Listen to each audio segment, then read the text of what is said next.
La degradación de la iglesia, capítulo 36. La degradación en la Odisea, parte cuarta, última. El Señor provee soluciones. Continuación. La disciplina del Señor. Si no somos azotados y disciplinados, no seríamos hijos sino bastardos, y esos no tienen ninguna oportunidad de heredar nada, mientras que nosotros, los hijos, somos sus herederos. Pero si se os deja sin disciplina, de la cual todos han sido participantes, entonces sois bastardos y no hijos. Hebreos 12, versículo 8. Este versículo afirma que todos los hijos de Dios han sido participantes de la disciplina del Señor. Esta afirmación nos lleva a colegir un principio que es necesario conocer y vivir. Ningún hijo de Dios puede escapar de la disciplina. Todos necesitamos participar de ella. El Señor ha dispuesto 3 épocas para disciplinar a todos y cada uno de sus hijos. Una época es el tiempo actual, para quienes tenemos la misericordia de estar vivos y andar con el Señor. Esta era que la conocemos como la era de la gracia o la era de la iglesia. El otro tiempo que el Señor puede disponer para disciplinar, reprender y castigar a sus hijos será la época de 3 años y medio que la Biblia identifica como la gran tribulación. Pero la disciplina de esa época se dará solamente a los hijos de Dios que estén vivos, porque si han muerto sin aceptar la disciplina, tendrán que someterse a ser disciplinados en el milenio. La tercera época que el Señor utilizará para reprender, castigar y disciplinar a muchos de sus hijos será el reino milenario que vendrá después de la gran tribulación. La época en que seas disciplinado depende de tu decisión. Si le dices al Señor que deseas ser disciplinado, reprendido y castigado en esta época que estamos viviendo, el Señor lo hará de aquí hasta su venida. Para entonces habrás crecido y madurado y serás apto para entrar en el reino de los cielos de 1000 años. Pero si no aceptas el tratamiento del Señor en este tiempo, Él no te va a obligar.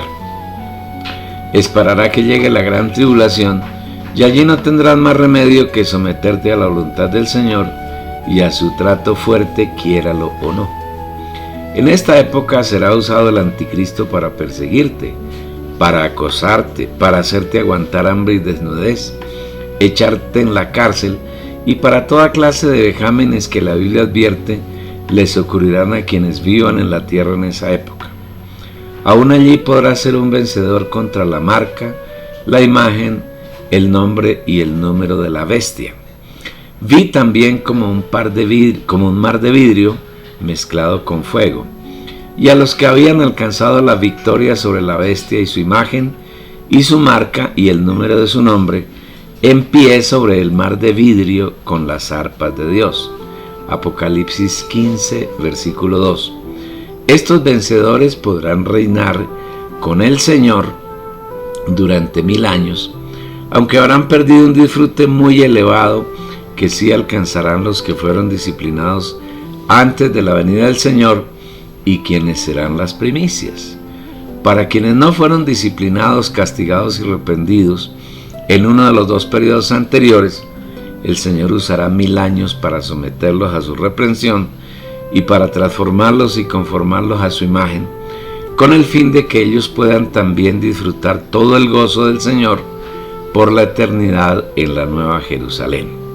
En resumen, Dios ha dispuesto 3 eras para disciplinar a sus hijos, y de esa disciplina ningún creyente podrá escapar. Querido lector, tú puedes escoger en qué época deseas ser disciplinado, y el Señor respetará tu decisión.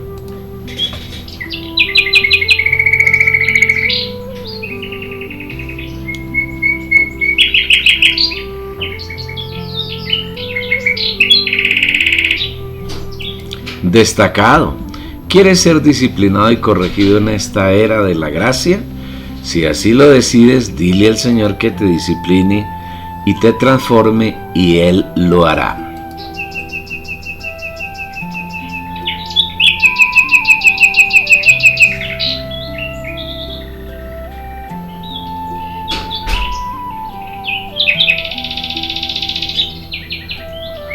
En ese caso tendrás la garantía de ser parte de las primicias y habrás alcanzado el premio más grande que el Señor dará a algunos de sus hijos.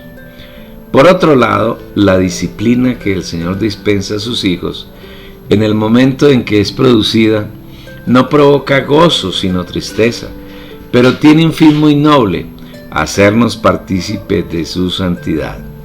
En la medida que participamos y aceptamos la disciplina del Señor, nuestra alma va siendo saturada con su naturaleza santa, que no es nada diferente a ser llenos en nuestra alma, en nuestro corazón, de la persona y las riquezas del Señor hasta que alcancemos la plenitud. Es verdad que ninguna disciplina al presente parece ser causa de gozo, sino de tristeza, pero después da fruto apacible de justicia a los que en ella han sido ejercitados. Hebreos 12, versículo 11. La disciplina es dolorosa y parece que no podemos soportarla, pero el Señor mismo nos muestra un camino apropiado para que logremos sobreponernos. Despojémonos de todo peso y del pecado que nos asedia y corramos con paciencia la carrera que tenemos por delante, puestos los ojos en Jesús, el autor y consumador de la fe, el cual por el gozo puesto delante de él sufrió la cruz, menospreciando al oprobio, y se sentó a la diestra del trono de Dios. Considerad a aquel que sufrió tal contradicción de pecadores contra sí mismo, para que vuestro ánimo no se canse hasta desmayar. Hebreos 12, versículos 1 al 3. No hay manera de escapar de la disciplina del Señor, porque tenemos la condición y la realidad de ser sus hijos. Él azota y disciplina a todos sus hijos sin excepción, porque aún no habéis resistido hasta la sangre combatiendo contra el pecado, y habéis olvidado por completo la exhortación que como a hijos se os dirige diciendo: Hijo mío, no menosprecies la disciplina del Señor, ni desmayes cuando eres reprendido por Él. Porque el Señor al que ama disciplina y azota a todo hijo que recibe. Hebreos 12, versículos 4 al 6.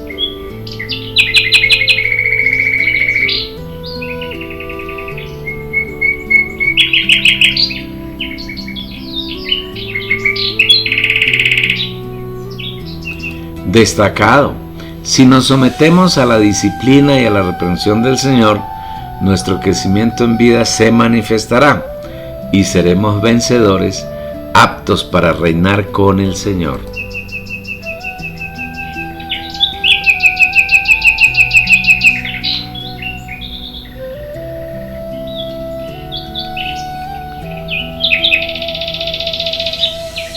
Los versículos 20 y 21 de Apocalipsis 3 son la cumbre del deseo del Señor frente a la degradación de la iglesia. El versículo 20 dice: He aquí, yo estoy a la puerta y llamo. Si alguno oye mi voz y abre la puerta, entraré a él y cenaré con él y él conmigo. Cuando alguien está a la puerta de un aposento, está fuera de él. El Señor dice claramente en este versículo que está a la puerta. ¿De qué? Naturalmente está a la puerta de la iglesia, porque la carta fue remitida al ángel de la iglesia en la Odisea. Luego, lo que el Señor afirma es que está fuera de la iglesia. ¿Por qué está fuera? Vemos a lo largo de la Biblia que el Señor es santo y no puede relacionarse con nada pecaminoso. Igualmente el Señor es luz y no puede habitar ni tener comunión con las tinieblas. Dios es vida y en Él no puede haber nada de muerte. Dios es justo y en Él no hay nada incorrecto ni torcido, y no puede tener relación con nada que sea así. Dios es amor y su expresión no puede ser nada distinto al amor. Pero la iglesia, como podemos verlo en el curso del Nuevo Testamento, ha sido inoculada por Satanás con todas las cosas malignas que hay en él: odio, tinieblas, injusticia, competencia, ambiciones, pecados y todo aquello que el enemigo ha introducido en ella a lo largo de los siglos. El Señor no puede estar en una situación tan degradada ni compartir un ambiente tan malsano. Por eso afirma que está afuera, que está a la puerta. Sin embargo, el Señor es persistente, amoroso y paciente. Y aunque Él está afuera, no se ha ido, sino que está llamando. Aunque nosotros somos salvos, porque el Señor nos ha llamado, el llamamiento aquí no se refiere a los incrédulos, sino que está llamando a sus hijos, a nosotros, a ti y a mí. El Señor no llama a gritos ni empuja para derribar la puerta, sino que llama a cada uno en su espíritu y en su corazón. Dios sigue usando mucha cortesía. Él no atropella a nadie, sino que desea convencernos en lo más íntimo. No contenderá ni voceará, ni nadie oirá en las calles su voz. Mateo 12, versículo 19. Por eso la frase siguiente dice: si alguno oye mi voz. El Señor no espera que las multitudes oigan su voz, porque en medio de ellas hay mucho ruido que impide oír la susurrante voz del Señor. Él espera que alguno oiga su voz, y ese alguno eres tú, apreciado lector oyente. El Señor está tocando a la puerta de tu ser, que es tu corazón, y espera que le abras. En el Antiguo Testamento, cuando fueron ungidos como sacerdotes, Aarón y sus hijos, para servir en el tabernáculo, Moisés tomó la sangre del carnero de las consagraciones y la puso sobre el lóbulo de la oreja derecha, sobre el pulgar de la mano derecha y sobre el pulgar del pie derecho de cada uno de los consagrados. Como sabemos, la sangre de Jesús nos limpia de nuestros pecados, de las conductas pecaminosas que tenemos, y la sangre de ese carnero es un tipo de la sangre que el Señor derramó en la cruz y que es eternamente eficaz. Pero si andamos en luz como Él está en luz, tenemos comunión unos con otros, y la sangre de Jesucristo su Hijo nos limpia de todo pecado. Primera de Juan 1, versículo 7. Esto quiere decir que necesitamos rogarle al Señor que nos dé un oído apropiado para oír su voz. El Señor no grita, no, comillas, patea la puerta para abrirla, simplemente llama y lo hace quedamente. Por eso debemos tener un oído afinado para oír su voz. Tengamos presente que en las grandes congregaciones del cristianismo no es posible oír la voz del Señor, porque en ellas se oye la voz del líder. La voz de los líderes es potente y poderosa y no permite oír la voz del Señor, que es suave y susurrante. Los líderes no saben oír la voz del Señor y lógicamente no saben enseñar a otros a oírla. Si somos bienaventurados y oímos su dulce voz, después de oírla, se requiere una segunda acción: abrir la puerta. Si alguno oye mi voz y abre la puerta. Puede ocurrir que algún creyente oiga la voz del Señor, pero no quiera abrir la puerta. No la abre porque está ocupado en las muchas actividades de su congregación. Su alma está saturada de doctrinas y su corazón está cerrado a la novedosa palabra del Señor, o es un creyente negligente que no tiene el hábito de ejercitar sus talentos y nunca abre la puerta al Señor cuando Él llama. Si tenemos la bienaventurancia de oír su voz y abrir la puerta, hemos logrado un hecho maravilloso, porque inmediatamente después de que lo invitamos, el Señor entra a nosotros. Si alguno oye mi voz y abre la puerta, entraré a él. Obsérvese atentamente que Él no entra a una congregación, a un edificio ni a una organización, sino a la persona que lo ha oído y le ha abierto la puerta. No espere a que el Señor entre a las grandes congregaciones, porque allí no se ama ni se aprecia al Señor. En ellas importa ganar multitudes, diezmar y ofrendar ingentes cantidades de dinero y riquezas en especie, engrandecer y llenar de fama al pastor o al líder, pero no agradar al Señor. Él no tiene nada que hacer allí y por eso no entra, se queda a la puerta. El Señor entra donde se hace su voluntad, donde se le escucha atentamente, donde se le aprecia, se le ama y se le respeta. En las congregaciones, los feligreses hacen la voluntad del pastor, escuchan la voz del pastor, respetan y aman al pastor y el Señor no entra allí. No tiene nada que hacer. Una vez que oímos la voz del Señor, que abrimos la puerta y que ha entrado, Él no se queda inerme, sino que realiza algo muy hermoso: cenaré con Él. El Señor está buscando en cada uno de sus hijos que oigan su voz y abran la puerta para cenar, frutos para disfrutar y resultados de su obra en cada uno de nosotros, que lo deleiten y lo satisfagan. El Señor, comillas, tiene hambre y está buscando entre sus hijos quienes le den de comer, quienes sacien su hambre, pero con seguridad en la inmensa mayoría de los creyentes no encuentra ningún fruto, solamente apariencia. Esto nos lleva a considerar el pasaje de Mateo 21, versículos 18 y 19, cuando el Señor salió bien de mañana de la casa de Lázaro, Marta y María, y fue a Jerusalén. Al parecer, las hermanas de Lázaro se descuidaron y no le dieron desayuno, y cuando iba en el camino sintió hambre. Vio cerca del camino una higuera y fue a ella con el fin de tomar uno de sus frutos y saciar su necesidad.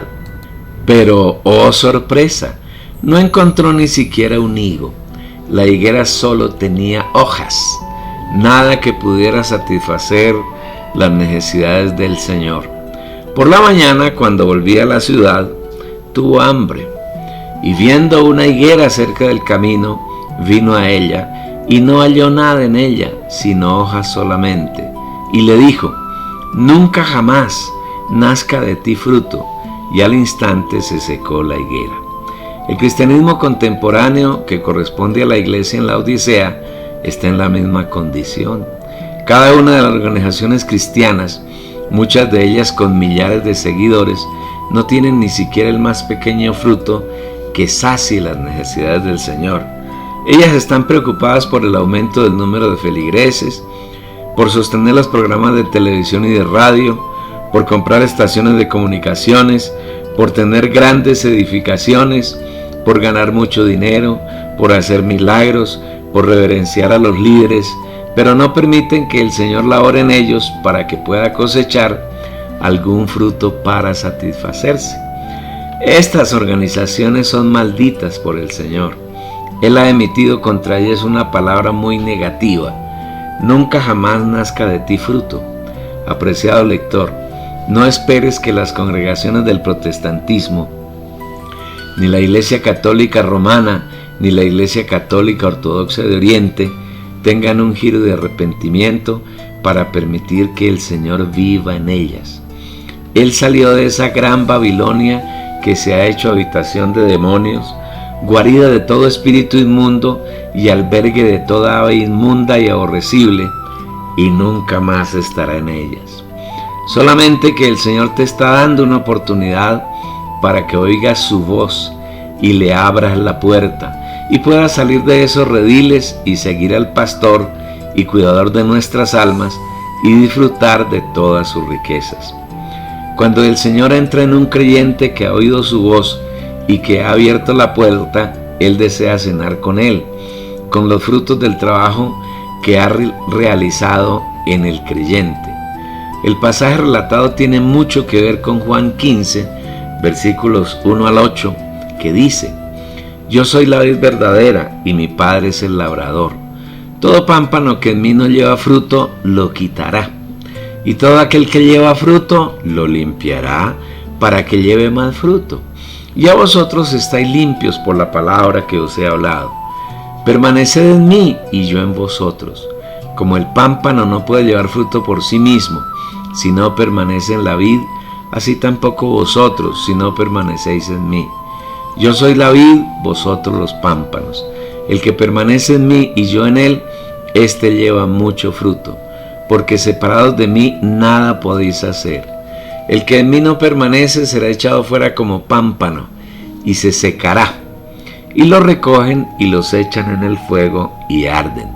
Si permanecéis en mí y mis palabras permanecen en vosotros, pedid todo lo que queréis y os será hecho. En esto es glorificado mi Padre, en que llevéis mucho fruto y seáis así mis discípulos. En este pasaje el Señor nos dice que el Padre es el labrador, el que labora en nosotros, y nosotros estamos unidos orgánicamente a la vid, que es el Señor Jesús. Gracias a esa unión orgánica, todos los nutrientes de las riquezas de Dios llegan a nosotros y nos nutren, nos fortalecen y nos vigorizan, con un propósito: que llevemos frutos. ¿Para qué trabaja un agricultor? Ante esta pregunta todos respondemos que para lograr una cosecha, y esa respuesta es correcta, aunque incompleta. Si observamos detenidamente, encontraremos que el agricultor en verdad trabaja para comer. El labrador que trabaja debe ser el primero en recibir parte de los frutos. Segunda Timoteo 2, versículo 16.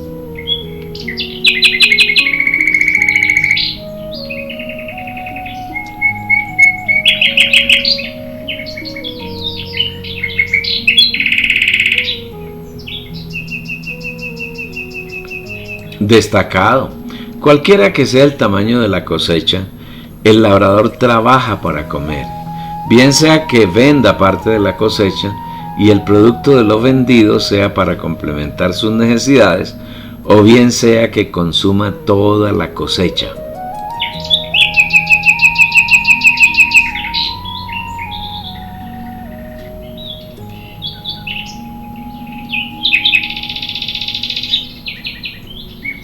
De la misma manera, el Dios Padre, Hijo y Espíritu Santo trabaja en nosotros con el fin de tener qué comer, qué disfrutar, qué cenar.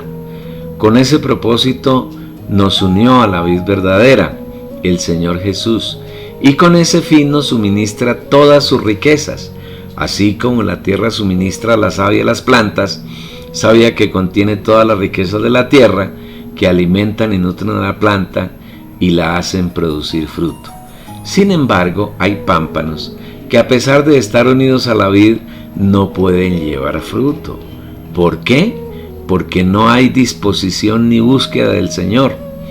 Producir fruto requiere una labor cuidadosa y diaria de parte de Dios y de cada creyente. Si un creyente no se preocupa por disfrutar las riquezas de Dios en cada momento de su vida, no llevará fruto, y en ese caso es cortado de la vid, se seca y es echado en el fuego y arde. Pero si por el contrario somos hijos de Dios, que estamos buscando comunión permanentemente con el Señor, todas sus riquezas van llenando nuestra alma y nuestro corazón, y así seremos creyentes abigarrados, en los que permanentemente Dios encuentra que disfrutar y se goza de su trabajo.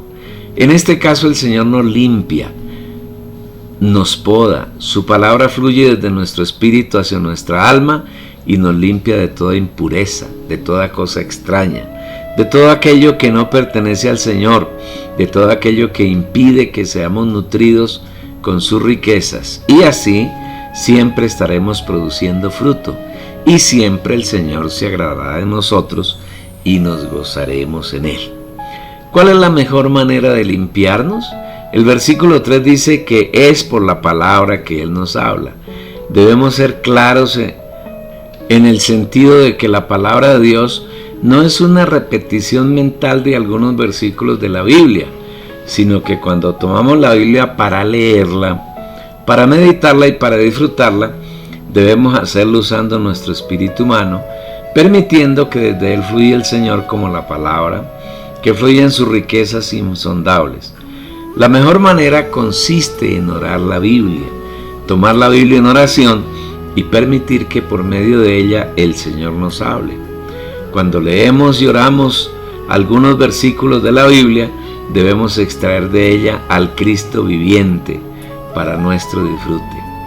En la medida en que esa palabra que Él nos habla fluye hacia nuestra alma, vamos siendo limpios de todas las cosas extrañas al Señor y la naturaleza de Dios se va agregando a nuestro ser.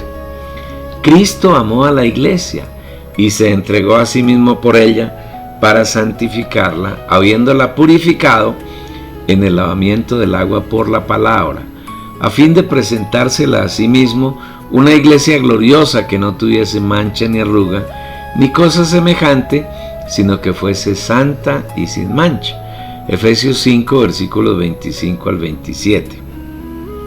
El secreto para dar fruto abundante es permanecer en el Señor. Si nuestra mente siempre está puesta en Él, si pensamos siempre en el Señor, si lo recordamos a cada instante, si lo confesamos y lo vivimos como nuestro Señor, Él permanece en nosotros y nosotros permanecemos en Él. Esto por sí mismo, si no permanece en la vid, así tampoco vosotros, si no permanecéis en mí. Yo soy la vid, vosotros los pámpanos. El que permanece en mí y yo en él, éste lleva mucho fruto, porque separados de mí nada podéis hacer. Juan 15, versículos 4 y 5. Resultado, tendremos mucho fruto para el disfrute del Señor, para que Él entre y cene con nosotros. No podemos olvidar esta sencilla frase, porque separados de mí nada podéis hacer. Recuérdese que ese es el gran problema de la Odisea. Los santos en esa expresión de la iglesia se volvieron tibios, porque consideran que pueden hacer todas las cosas sin el Señor, separados de Él, porque creen que se han enriquecido y que no tienen necesidad del Señor. Pero si por el contrario somos personas que en todo dependemos del Señor, para pensar, para hablar y para actuar, estamos venciendo la situación degradada de la Odisea. Estamos comprando oro refinado en fuego para ser ricos, vestiduras blancas para vestirnos y no ser avergonzados por causa de nuestra desnudez. Y estamos ungiendo nuestros ojos con colirio y viendo lo que el Señor está haciendo y lo que desea. De esta manera habrá fruto abundante para su cena. Si por el contrario no permanecemos en el Señor, seremos quitados como pámpanos de la vid. Nuestra vida será una vida seca, apagada, amargada y triste, y seremos recogidos para ser echar en el fuego y arder. Así que, recibiendo nosotros un reino inconmovible, tengamos la gracia y mediante ella sirvamos a Dios agradándole con piedad y temor, porque nuestro Dios es fuego consumidor. Hebreos 12, versículos 8 y 9. Tristemente, esta es la situación del cristianismo contemporáneo. En los grupos grandes y pequeños hay mucha apariencia, hojas, pero no hay ningún fruto para que el Señor pueda cenar.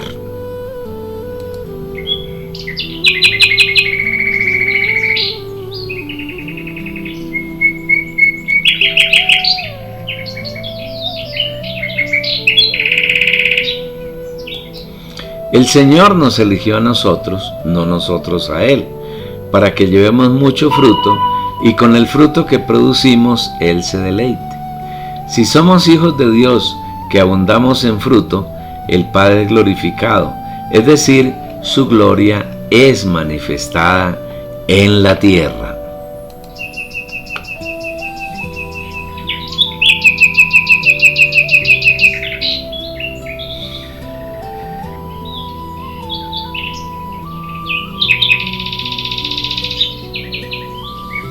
Llevar fruto no consiste en hacer grandes esfuerzos para hacer obras para Dios, sino permitir que Él viva en nosotros, teniendo permanente comunión con Él, y cuando hay esa comunión, Él hará por medio nuestro sus obras. Predicación del Evangelio a incrédulos y a creyentes, edificación, aliento y consolación mutua con los hermanos, disfrute individual y colectivo de sus riquezas y todo aquello que el Señor desee hacer. Así el Señor podrá cenar con nosotros una vez que hemos oído su voz y abierto la puerta. Pero en esa comunión íntima con el Señor no solo hay disfrute para Él, sino también para nosotros. Entraré a Él y cenaré con Él y Él conmigo. Una vez que el Señor ha cenado, se ha saciado con el producto de su trabajo en nosotros, podemos también cenar con Él, es decir, que Él se presenta como los ricos ingredientes para nuestra cena. Sus riquezas son inagotables y esa cena no tiene fin, porque permanentemente estamos disfrutando de las riquezas de Cristo y sus riquezas nunca se agotan.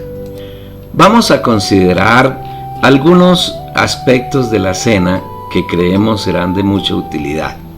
En primer lugar, una cena es un evento de disfrute, de gozo y de satisfacción.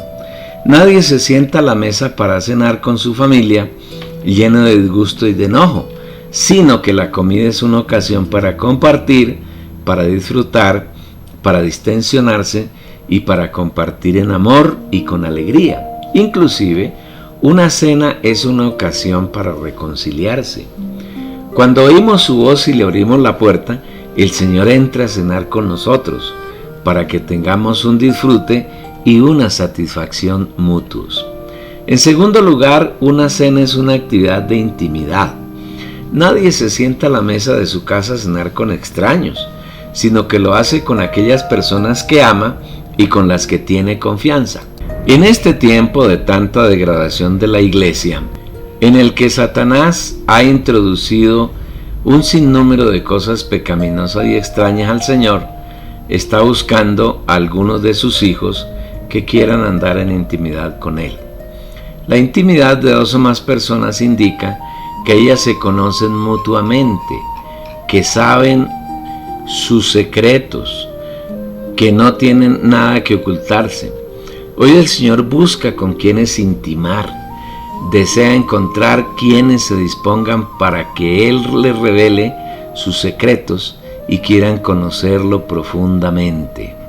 Igualmente, ser íntimos significa que vamos al Señor tal como somos, sin hipocresía, sin tratar de aparentar lo que no somos, sin tratar de dar al Señor lo que no tenemos, permitiéndole que Él escudriñe lo más profundo de nuestro ser, conozca todos nuestros secretos y pueda hacer en nosotros toda su labor de limpieza y perfeccionamiento.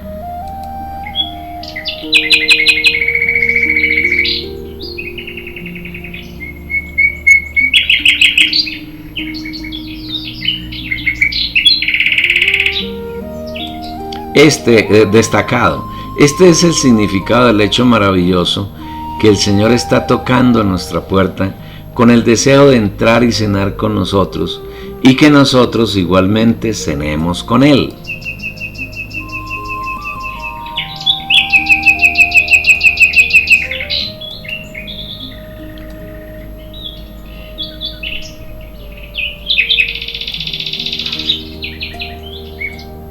Esperamos, amado lector, que esta cena sea una realidad permanente en tu vida de creyente. Más crucial, elevado y maravilloso, y la promesa más hermosa que el Señor hace a sus hijos dice: al que venciere, le daré que se siente conmigo en mi trono, así como yo he vencido y me he sentado con mi Padre en su trono. Vencer en la Odisea consiste, además de vencer el estado de tibieza en que ha caído la iglesia y que hemos descrito ampliamente en este capítulo y en los 3 anteriores, sino que se requiere vencer la condición de degradación en cada una de las otras 5 situaciones anteriores a la Odisea.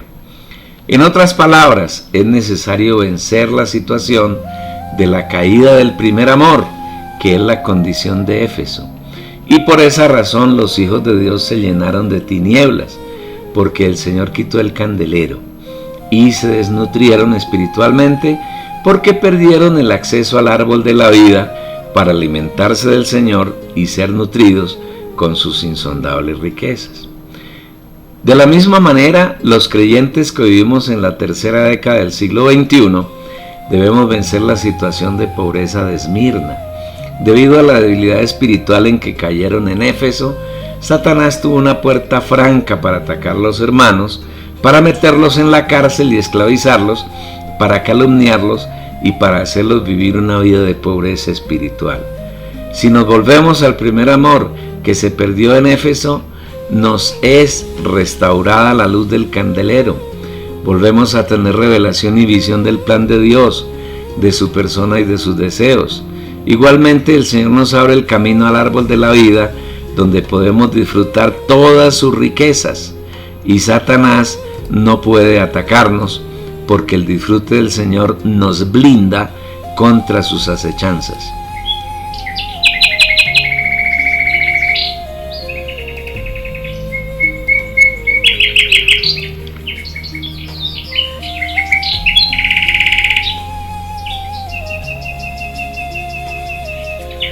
Destacado: si deseamos ser vencedores, debemos rechazar y atacar el trono y la morada que Satanás introdujo en Pérgamo, y las dos doctrinas más dañinas que trajo en medio de los creyentes: la doctrina de Balaam y la doctrina de los Nicolaitas.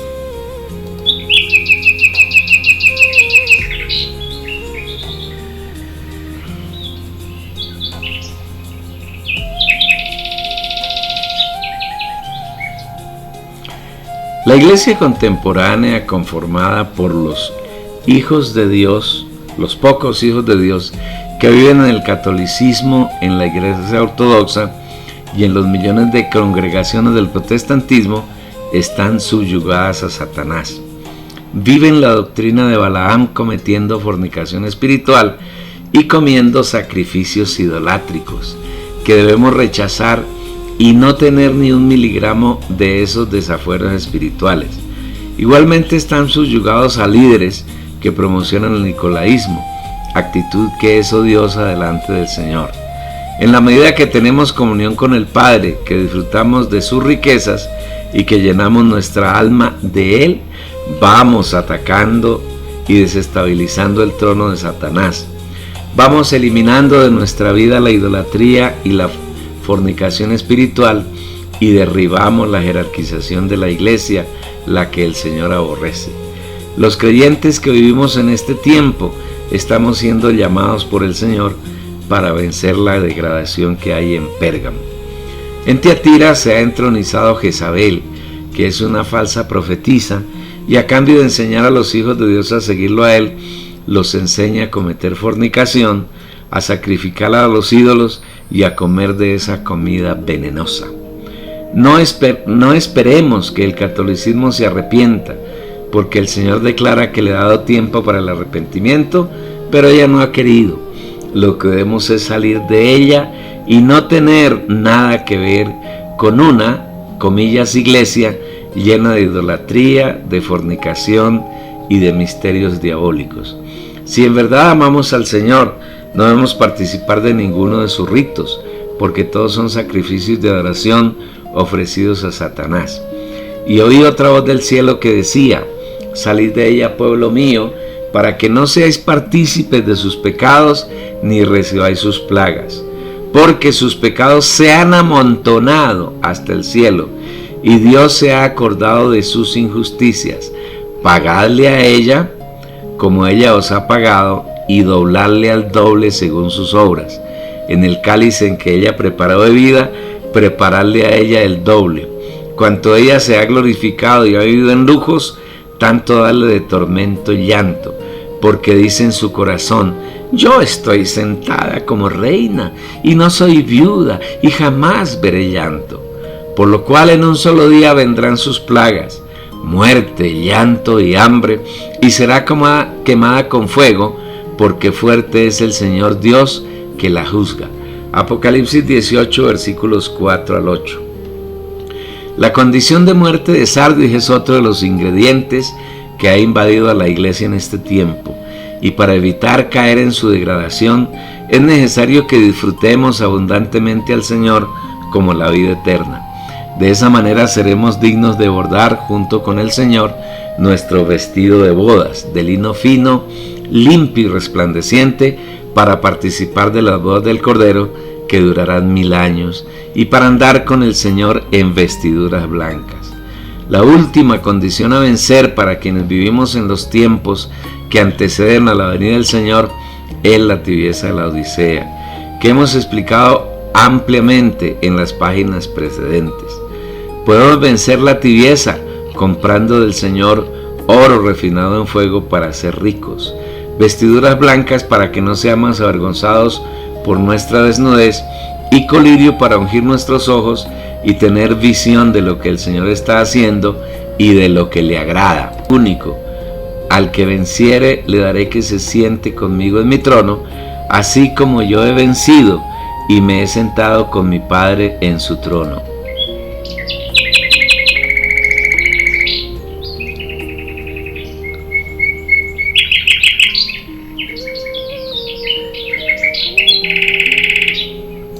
Destacado.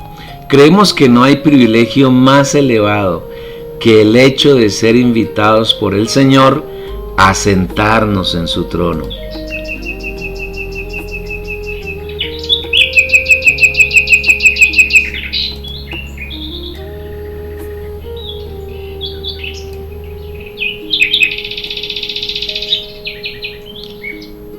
El trono del Señor es el más elevado que existe en el universo. No hay nada que esté por encima de ese trono. Y nosotros, tú y yo, y tú y yo, tendremos la oportunidad de sentarnos en él si vencemos las condiciones de degradación que el Señor nos ha permitido describir en este libro.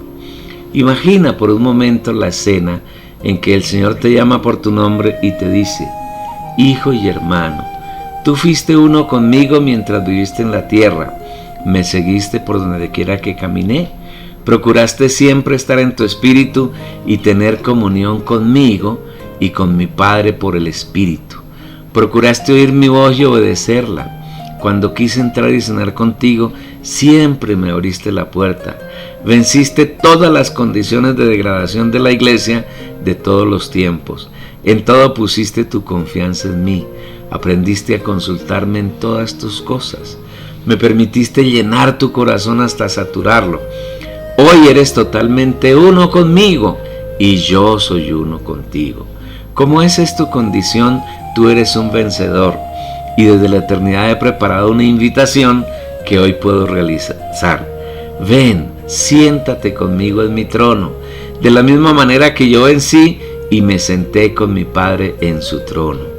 ¿Habrá mayor privilegio, un galardón más rico y deseable que sentarnos en el trono de Dios? La respuesta obviamente es no. Es lo más elevado que el Señor ha reservado para quienes lo amamos. Su trono no es un trono terrenal y corrupto de un rey humano, ni el gobierno degradado de un presidente y de un primer ministro. Es el trono de Dios, en el que tú y yo, amable lector oyente, tenemos la posibilidad de sentarnos un día para disfrutar plenamente al Señor y ejercer su autoridad junto con Él en el universo. Solo necesitamos vencer la degradación de la iglesia de la que nos hemos ocupado a lo largo de este libro. Cuando vemos esta maravillosa promesa, imaginamos que Dios necesita muchos tronos para poner en cada uno de ellos a cada vencedor. Pero nótese que el Señor habla de un solo trono, mi trono, no una multitud de tronos. ¿Cómo cabrá tanta gente en un solo trono? Aunque somos cientos de miles, en verdad somos uno solo, porque ese es el cuerpo de Cristo. Cristo hoy es un cuerpo que tiene muchos miembros, pero es un único cuerpo.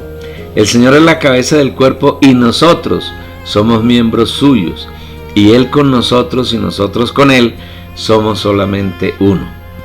Porque así como el cuerpo es uno y tiene muchos miembros, pero todos los miembros del cuerpo, siendo muchos, son un solo cuerpo, así también el Cristo. Porque en un solo espíritu fuimos todos bautizados en un solo cuerpo, sean judíos o griegos, sean esclavos o libres, y a todos se nos dio a beber de un mismo espíritu. 1 Corintios 12, versículos 12 y 13. El Señor trabaja en nuestro interior para llevarnos a ser uno con Él, para entrar en el reino de los cielos y en la nueva Jerusalén. Debemos llegar a ser uno con el Señor. a tal grado que no haya ningún punto de división ni de separación. Nuestra naturaleza humana será totalmente mezclada con la vida y la naturaleza de Dios, de tal manera que nada ni nadie pueda separarnos de nuestro precioso Señor.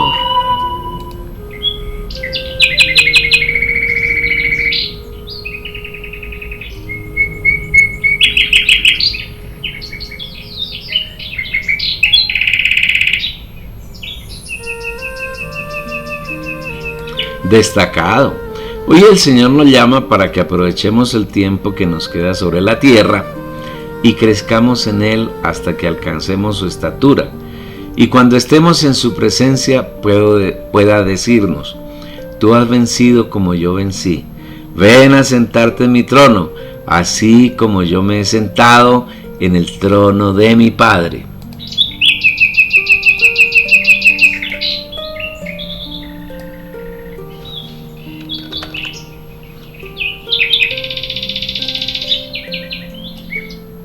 El solo imaginar ese momento nos transporta en el espíritu al cielo, al trono de Dios, para disfrutar ese momento sublime, así como Juan entra en su espíritu y estuvo delante del trono de Dios en Apocalipsis 4. No desaprovechemos esta magnífica oportunidad. Para concluir su carta al ángel de la iglesia en la Odisea, el Señor dice: el que tiene oído, oiga lo que el Espíritu dice a las iglesias. Apocalipsis 3, versículo 22. Donde quiera que haya un creyente en la faz de la tierra, el Espíritu Santo está hablándole, porque Él vive en el espíritu de cada uno de los hijos de Dios. Así que no hay disculpas. La dificultad está en si tenemos un oído ungido para oír la voz del Señor, o si vivimos en medio de mucho, comillas, ruido, el ruido que se produce en las denominaciones y en el catolicismo, y hemos perdido la capacidad de oír la susurrante voz del Señor, o si estamos ocupados en nuestros negocios y no tenemos la intención de ocuparnos en los negocios del Padre. El Señor desea que todos nosotros procedamos al arrepentimiento y no quiere que ninguno perezca. Ahora el ping-pong está de nuestro lado para que tomemos la decisión de cómo vamos a, comillas, jugarlo. El Señor no retarda su promesa, según algunos la tienen por tardanza, sino que es paciente para con nosotros, no queriendo que ninguno perezca, sino que todos procedan al arrepentimiento. Segunda de Pedro 3, versículo 9. Ningún creyente podrá disculparse delante del Señor argumentando que no conocía su palabra, porque todos tenemos el Espíritu que quiere hablarnos todo el tiempo, pero la mayoría no quiere oírlo porque les gusta oír más bien al pastor o al apóstol o al sacerdote o al papa o al patriarca o al cura. El Espíritu Santo está dentro de nosotros como la unción para enseñarnos todas las cosas y para hacer que permanezcamos en Él. Pero la unción que vosotros recibisteis de Él permanece en vosotros y no tenéis necesidad de que nadie os enseñe. Así como la unción misma os enseña todas las cosas y es verdadera y no es mentira, según ella os ha enseñado, permaneced en Él. Primera de Juan 2, versículo 27. Clamamos al Señor por misericordia por todos los santos, hijos de Dios, nuestros hermanos, para que desde ya procedan al arrepentimiento y alcancen el galardón. Amén. Aquí concluye la degradación. Nos falta hablar de Filadelfia, pero esperamos que tú hayas ganado mucha revelación y mucha luz y que asimismo la compartas con otros.